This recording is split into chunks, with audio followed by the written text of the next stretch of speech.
ሰላም ጤና ይስጥልኝ ውድ የተከበራችሁ ቤተሰቦቼ፣ ሰላም ለእናንተ ይሁን እያልኩኝ ቀጣዩን መረጃ ይዤ ቀርቤያለሁ። እስከ ፍጻሜው አብረን እንቆይ። ከኢትዮጵያ ዜጎች ለማህበራዊ ፍትህ ወይም ኢዜማ የተሰጠ መግለጫ።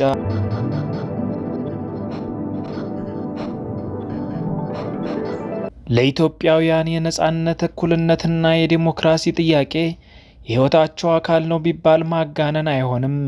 ከውጭ ወራሪም ሆነ ከውስጥ አምባገነን አገዛዝ ጋር የሚያደርጉት ትንቅንቅ የዛሬ መቋጫ አላገኘም። በየምዕራፉ ግን የለውጥ ጭራዎች ብልጭ ድርግም ማለታቸው ህዝባችንን ለሰቀቀን ዳርጎታል። በዘመናዊት ኢትዮጵያ እንኳን ከ4 በላይ የለውጥ ብልጭታዎች ታሪክ ሆነው አልፈዋል። በሚያሳዝን ሁኔታ ለውጥን ማስተዳደር አለመቻል ዛሬም ትልቁ ፈተናችን ሆኗል። በሁሉም ዜጎች መስዋዕትነት የተገኙ ድሎች ወደ ራስ የመጠቅለልን የፖለቲካ ፍላጎትን በኃይል በሌሎች ወገኖች ላይ የመጫን ጉዳይ ዛሬም አይኑን አፍጥጦ እየመጣ ነው። በእርግጥ የአሁኑ እጅግ ዘግናኝ ድርጊት መነሻ ኢትዮጵያውያን ከተዘራባቸው የዘረኝነትና የአግላይነት ፖለቲካ ለመላቀቅ የነቁበትና ወደ ዜግነት ክብር ለመመለስ አበረታች እርምጃዎችን መውሰድ በመጀመራቸው የተነሳ መሆኑን እንገነዘባለን።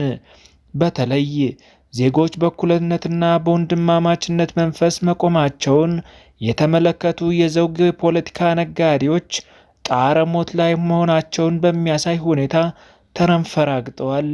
የዚህም የመጨረሻ ማሳያዎች ለችግሩ የዘርና የእምነት ይዘት ለመስጠት መታተራቸው ነው።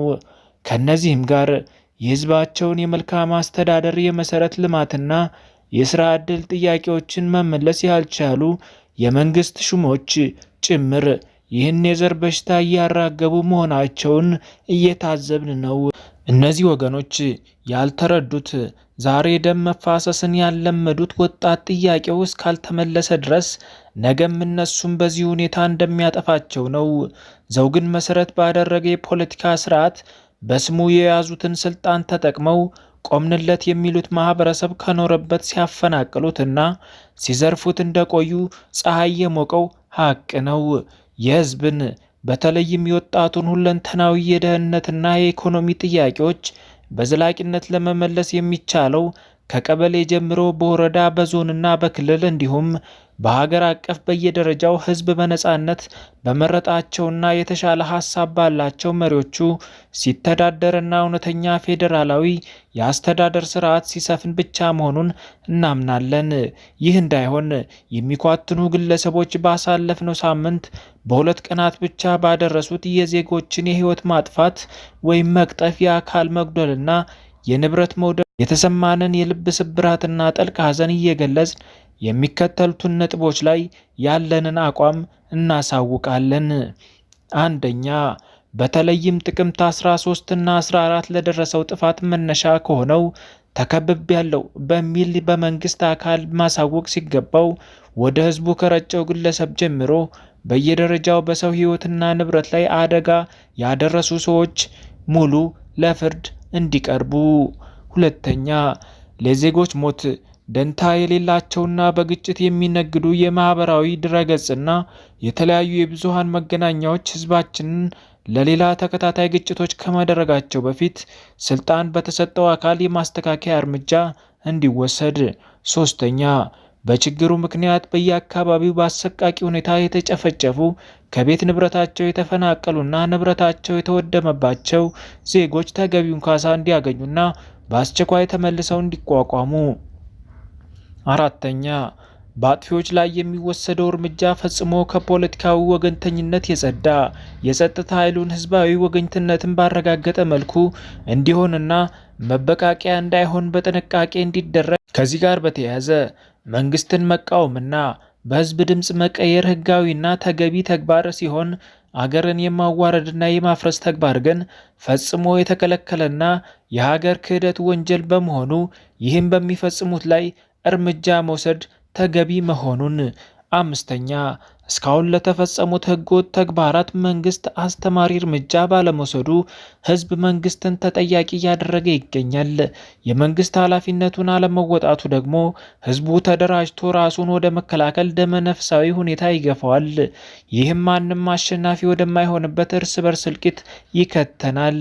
ይህንን ለመከላከል እንደ ማህበረሰብ አቀፍ ፖሊሲ የመሳሳሉ ህጋዊ አደረጃጀቶች በአስቸኳይ ማጠናከርና ስራ ላይ መዋል የሚገባ መሆኑን። ስድስተኛ በአዳማ፣ በባሌ፣ በምዕራብ አርሲ ዶዶላ፣ በምስራቅ አርሲ፣ በባቱ ወይም ዝዋይ፣ በኮፈሌ፣ በቢሾፍቱ፣ በሰበታ፣ በአምቦ በሐረርና በሌሎችም የኦሮሚያ ክልል የተፈጸሙ እኩይ ተግባራት ፈጽሞ የኦሮሞን ህዝብ የማይወክሉና እንዲያውም ህዝቡ እንዲከፋፈል የስራ ዕድል እንዲጠፋና የልማት እንቅስቃሴዎች እንዲስተጓጎሉ በማድረግ ክልሉ ብሎም ሀገር እንዲያደክም ተግተው የሚሰሩ እኩይ ዓላማ ያነገቡ ግለሰቦች አጀንዳ መሆኑን ሁሉም እንዲረዳው። ሰባተኛ በአጠቃላይ የሀገር መረጋጋትና ሰላም እንዲሁም ከቀጣዩ ሀገራዊ ምርጫ ጋር ተያይዞ ባሉ አንገብጋቢ ጉዳዮች ላይ ሁሉንም ባለድርሻ አካላት ያሳተፈ ውይይት በፍጥነት መጀመር እንዳለበት እናምናለን። ለዚህም መንግስት ግንባር ቀደሙን ሚና እንዲወጣ እየጠየቅን በእኛ በኩል ለውይይቱ ያለን ከፍተኛ ተነሳሽነትና ቁርጠኝነት እንገልጻለን። ስምንተኛ በዚህ አጋጣሚ በመፈናቀል በድርቅና በአንበጣ መንጋ በመመታትና በልዩ ልዩ ችግሮች የተከበቡ ወገኖችን በሌሎች ወቅታዊ ጉዳዮች ተጠምደን እንዳናግዛቸው የሚያመለክቱ የመንግስት አካላት በፍጥነት እንዲደርሷቸው ጥሪያችንን እናቀርባለን።